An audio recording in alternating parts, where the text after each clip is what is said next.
Hola, ¿qué tal? Bienvenidos a su clase de técnicas y estrategias del interrogatorio y contrainterrogatorio. Estamos desarrollando el tema que lleva por nombre la teoría del caso. Y durante el primer video de esta sesión estuvimos analizando un marco conceptual o referencial de lo que es la teoría del caso. Por lo que en el siguiente video estaríamos analizando los niveles de análisis de la teoría del caso. Como se indicó en el video anterior, si las partes pretenden realizar un análisis estratégico de los hechos materia del proceso penal, se requiere entonces que éstas tomen en consideración tres tipos de análisis, como lo son el fáctico, el jurídico y el probatorio. Vamos a analizar en qué consiste entonces cada uno de estos. Por cuanto hace al nivel de análisis fáctico, este constituye o representa la reconstrucción de los hechos que el interesado le ha narrado al profesionista en derecho, los cuales son obtenidos en primera instancia a través de lo que se conoce como la noticia criminal, es decir, a través de la denuncia, querella o cualquiera de los requisitos equivalentes que contempla la legislación procesal penal, y posteriormente será recogido del acopio de las entrevistas y demás documentación probatoria que vayamos recolectando. De lo anterior se desprende entonces que la elaboración de las proposiciones fácticas le va a permitir, en este caso a las partes, conocer a detalle el suceso, materia de la imputación penal, y por otro le va a permitir identificar los hechos relevantes que permitan establecer la responsabilidad penal o la inocencia del imputado. Una proposición fáctica entonces consiste en la afirmación de hecho que se satisface a través de un elemento legal. Dicho de otro modo, es un elemento legal reformulado en lenguaje corriente que se remite a experiencias concretas del caso, experiencias sobre las cuales, por ejemplo, un testigo nos puede declarar en la audiencia de juicio a través del interrogatorio o contrainterrogatorio, como por ejemplo, si nosotros fuésemos el fiscal, pudiéramos afirmar a través de lo que es la prueba testimonial que el imputado se encontraba en el lugar de los hechos y que en el día del homicidio. Asimismo, podemos afirmar que el imputado fue quien disparó a la víctima. Y finalmente pudiéramos afirmar que la víctima murió a consecuencia del disparo. Ahora, desde la perspectiva del defensor, podemos afirmar, por ejemplo, las siguientes proposiciones fácticas: que el imputado no estaba en el lugar de los hechos cuando estos ocurrieron, o que el imputado se encontraba en su casa cuando mataron a la víctima, así como que el imputado no tenía un móvil o razón alguna para privar de la vida a la víctima. Al efecto, Benavente Chorres nos comenta que una base fáctica mínima dentro de la teoría del caso es aquella que nos permita responder a las siguientes preguntas: quién, qué, a quién, cómo, dónde, cuándo, por qué, así como establecer un posible resultado. Es decir, que si no se cumplen con estos requisitos, pues no estamos haciendo un uso adecuado de nuestras proposiciones fácticas. En conclusión, vamos a establecer entonces que el nivel de análisis fáctico de la teoría del caso consiste en la identificación de los hechos relevantes o conducentes para comprobar la existencia de la conducta punible y la responsabilidad penal o la inocencia del procesado, hechos que deben reconstruirse durante el debate de la audiencia de juicio a través del desahogo de las pruebas. Los hechos contienen entonces las acciones con las circunstancias de tiempo, los lugares o escenarios, así como los personajes y sus sentimientos, el modo de ocurrencia, los instrumentos utilizados y el resultado de la acción o las acciones realizadas. Ahora bien, vamos a determinar entonces qué entendemos por el análisis jurídico. Este análisis comprende dos fases. La primera de ellas tiene como primer objetivo determinar la norma o ley aplicable y por otro lado la teoría jurídica a ser empleada en el caso. La segunda fase consiste en examinar los elementos de la conducta punible, esto es la subsunción de los hechos en cada uno de los elementos de la teoría jurídica selecciona, es decir, aquí vamos a elegir a la teoría del delito aplicable al caso concreto y básicamente vamos a determinar si la conducta encuadra o no a la perfección en la hipótesis normativa que contempló el legislador. Es decir, aquí vamos a ver todo lo relativo a la tipicidad. Con relación a la primera fase, la misma consiste en identificar y seleccionar la norma penal como la teoría jurídica a ser usada en el caso en concreto. Con relación a la norma penal, se debe tomar en consideración lo siguiente: la observancia del principio de legalidad y sus subgarantías o subprincipios, como lo son el principio de tipicidad, el principio de reserva de ley, el principio de taxatividad o exacta aplicación de la norma y el de prohibición de analogía y mayoría de razón. Recordemos que en materia penal está estrictamente prohibido la imposición de sanciones por simple analogía y mayoría de razón. Esto implica entonces, como lo habíamos comentado, que para que una conducta sea penalmente relevante debe encuadrar a la perfección en la hipótesis de conducta y sanción que previó el legislador, pues así se desprende del principio de tipicidad. Ahora bien, en cuanto a las reglas, también debemos tomar en consideración todo lo relativo a las reglas de aplicación espacial de la ley penal, es decir, el lugar de comisión del delito, así como las reglas relativas a los principios de territorialidad y extraterritorialidad. Recordemos que el principio de territorialidad me precisa que la norma penal solo puede aplicarse dentro del Estado o lugar para el cual fue expedida. Sin embargo, excepcionalmente se permite su aplicación fuera del foro territorio para el cual fue creada cuando un delito surtió efectos no solamente en el lugar para el que fue creada, sino en otro estado. Y es entonces cuando prevalece el principio de extraterritorialidad. Asimismo, debemos tomar en consideración lo relativo al principio real o de protección de intereses, el principio de personalidad o nacionalidad o de justicia mundial y lo relativo, por supuesto, a la extradición. Desde luego, no quiero desviarme del tema, por lo tanto, si quieren ahondar más en relación a estos temas, pues los invito a ver mis cápsulas en mi canal de YouTube, donde precisamente desarrollo todo lo relativo a los ámbitos de validez de la ley penal y lo relativo al principio de legalidad. Ahora bien, también debemos tomar en consideración las reglas para la aplicación temporal de la ley penal, es decir, el momento de la comisión del delito y por supuesto todo lo relativo a las reglas de la irretroactividad de la ley penal en perjuicio de persona alguna, así como la aplicación retroactiva en beneficio de la persona y por supuesto lo concerniente al principio de ultraactividad. Asimismo, debemos tomar en consideración las reglas de aplicación personal de la pena, es decir, debemos verificar si se requiere o no la presencia de algún requisito de procedibilidad de carácter excepcional, como pudiera ser la declaratoria de procedencia, la declaratoria de perjuicio o la excitativa. Igual en relación a estos temas los invito a ver la cápsula respectiva donde explicamos en qué consisten los requisitos de procedibilidad en materia penal a fin de no desviarnos del objetivo del presente video. Ahora bien,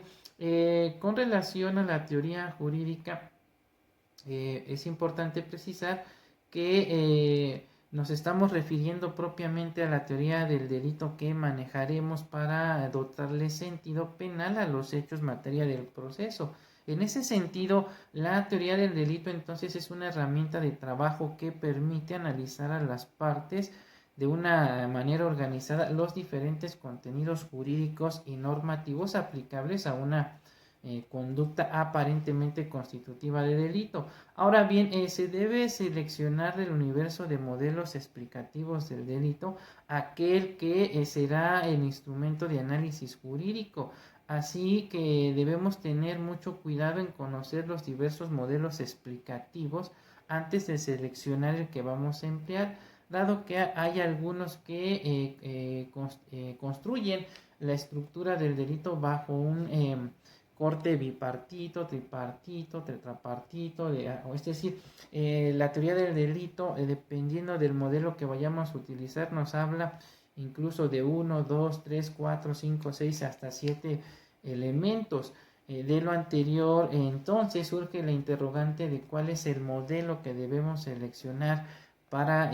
alimentar nuestra teoría del delito, y al efecto, Benavente Chores nos recomienda que se tomen en cuenta dos datos antes de seleccionar el modelo de la teoría del delito a utilizar. En primer lugar, el que sea más acorde con la normatividad del país donde uno está ejerciendo la abogacía, pues de nada serviría conocer, por ejemplo, la doctrina alemana, española, italiana, y desconocer las leyes que rigen la sociedad donde uno se desempeña profesionalmente, pues se corre el riesgo de invocar una figura no permitida en la normatividad inclusive ésta se encuentre derogada. En conclusión, se debe conocer el entorno normativo del país determinado para que con conocimiento de causa busquemos el marco teórico que nos dote de las mayores herramientas jurídicas y explicativas para desarrollar en forma adecuada nuestra teoría del caso. Ahora bien, en segundo lugar, debemos conocer lo más profundamente posible el modelo explicativo de la teoría del delito aplicar, es decir, no debemos trabajar con un modelo por el solo hecho de ser el último que fue estructurado o por la doctrina más especializada, o simplemente repetir frases aisladas del mismo por haberlas escuchado en algún foro o conferencia. Pues no se trata de ponerse al grito de la moda, sino de reconocer y entender realmente un determinado modelo explicativo para someterlo a un test de verificación y solo así estar convencido de la utilidad del mismo. En concordancia con lo anterior, los esquemas deben ser seleccionados y utilizados adecuadamente por las partes, sin excepción alguna. De esta forma, el abogado defensor, por ejemplo, debe analizar todos estos puntos a fin de establecer si su estrategia va por ejemplo, por la absolución de su patrocinado, o bien puede solicitar la atenuación de la pena en virtud de que está acreditada su responsabilidad y es más conveniente, por ejemplo, someterse a un juicio abreviado. O por último, si está acreditada la responsabilidad penal y tenemos pocas alternativas, pero la legislación procesal así nos lo permite, busquemos una salida alternativa. Asimismo, el Ministerio Público debe tener mucho cuidado en cumplir con sus deberes de lealtad y objetividad recogidos en una serie de normatividades que debe observar, como pudiera ser el de no solamente verificar la presencia de elementos verificadores del delito, o bien la existencia de agravantes o calificativas del delito, sino que este debe ir más allá, indagando también si se ha configurado alguna circunstancia atenuante de la pena o incluso causas eximentes de la responsabilidad penal. En alguna ocasión, en una audiencia de control de la detención, el Ministerio Público omitió hacer referencia a ciertos datos. Sin embargo, nosotros como defensa, de alguna manera lo hicimos de notar al órgano jurisdiccional y desde luego obtuvimos un buen resultado porque logramos obtener la no vinculación a proceso. Es decir, el Ministerio Público, en base al deber de lealtad, de objetividad, no solamente debe recabar aquellos datos de prueba que inculpen, en este caso, al imputado, sino también aquellos que le sean favorables. Y si el Ministerio Público falla a estos deberes, pues obviamente está incurriendo en una responsabilidad. En conclusión, podemos establecer entonces que el análisis jurídico en la teoría del caso es el punto de partida de la materia, que es puesto que todo gira alrededor de él. Es decir, consiste en el encuadramiento jurídico de los hechos dentro de las disposiciones legales aplicables, tanto de carácter sustantivo como procesal. Es decir, es la subsunción o la historia en la norma penal aplicable. Es decir, el encuadramiento de la conducta en cada uno de los elementos de la descripción legal. Y finalmente, por cuanto hace al análisis probatorio, es importante precisar que una vez que ya construimos nuestra teoría del delito, el siguiente paso es organizar la evidencia de tal forma que la misma apoye a la referida teoría. En ese sentido, la evidencia tiene por finalidad demostrar que no solamente tenemos una historia, sino propiamente un suceso en la realidad. En el nivel de análisis probatorio, debemos establecer las evidencias o el material probatorio que corrobore la existencia de aquellas proposiciones fácticas que configuran o descartan los elementos de la teoría del delito seleccionada. Es el denominado sustrato evidencial del caso, es decir, el conjunto de elementos derivados de las fuentes personales, documentales, materiales, etcétera, que se cuentan para respaldar la hipótesis fáctica y jurídica que se ha formulado a través de nuestra teoría del caso, y sobre todo acreditar o sustentar ante el órgano jurisdiccional que no se trata solo de una interesante historia. Ahora bien, entre las evidencias que podemos contar, tenemos a las siguientes, como lo habíamos comentado. Tenemos a la evidencia personal o testimonial, es decir, el llamamiento de testigos y peritos, y comprende lo que es la entrevista si estamos en la etapa de investigación. Sin embargo, si ya nos encontramos en la etapa de juicios, estará enfrente de lo que se conoce como el interrogatorio en cualquiera de sus diferentes estadios, es decir, el interrogatorio examen directo, el contrainterrogatorio, el reinterrogatorio, el recontrainterrogatorio, así como el interrogatorio por parte del juez o tribunal. Luego tenemos lo que es la evidencia documental, es decir, son los documentos a saber, es decir, cualquier superficie que soporte la evidencia testimonial, un mensaje comunicante, como pudieran ser fotografías, planos, pictografías, fórmulas comerciales, es decir, cheques, facturas, letras, fórmulas legales, como pudieran ser escrituras públicas, testimonios de escritura pública, etcétera. Al efecto, el artículo 380 del Código Nacional de Procedimientos Penales precisa que se considera documento a todo soporte material que contenga información sobre algún hecho. Y por cuanto hace la evidencia real o material, es importante precisar que la palabra real viene del latín rex, que significa cosa, y se traduce en la evidencia compuesta de cosas materiales, es decir, objetos como pudieran ser cuchillos, armas de fuego o cualquier objeto material que podamos apreciar a través de nuestros sentidos.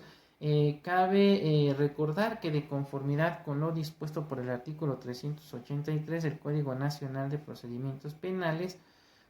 los documentos, objetos y otros elementos de convicción previa a su incorporación a juicio deberán ser exhibidos al imputado, a los testigos o intérpretes y a los peritos para que estos los reconozcan o informen sobre ellos, para lo cual dichas personas pues deberán convalidar dichas pruebas mediante el desahogo de la prueba testimonial, es decir, a través del interrogatorio y contrainterrogatorio.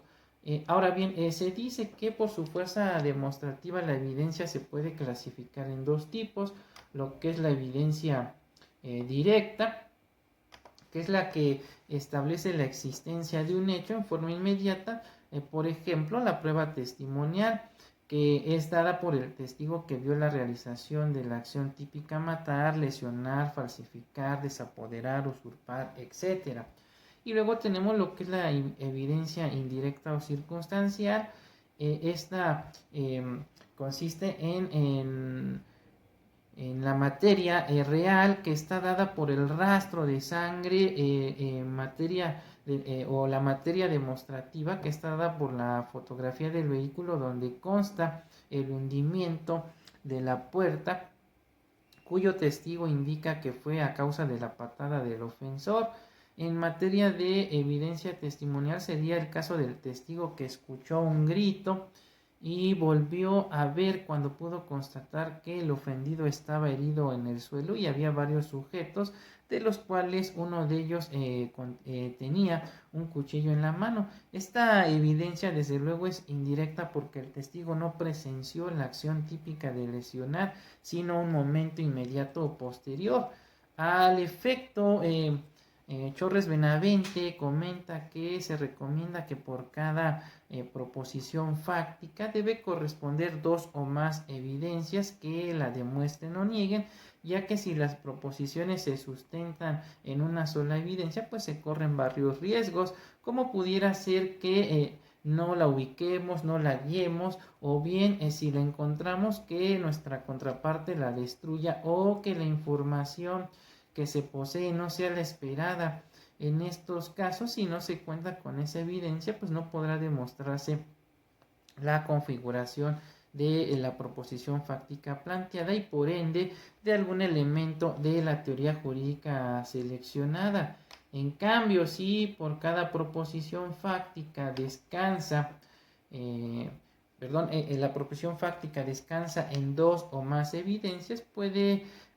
uno al menos confiar en que una de esas evidencias, si no es hallada o bien destruida, nos quedan otras para dar veracidad a nuestra proposición fáctica.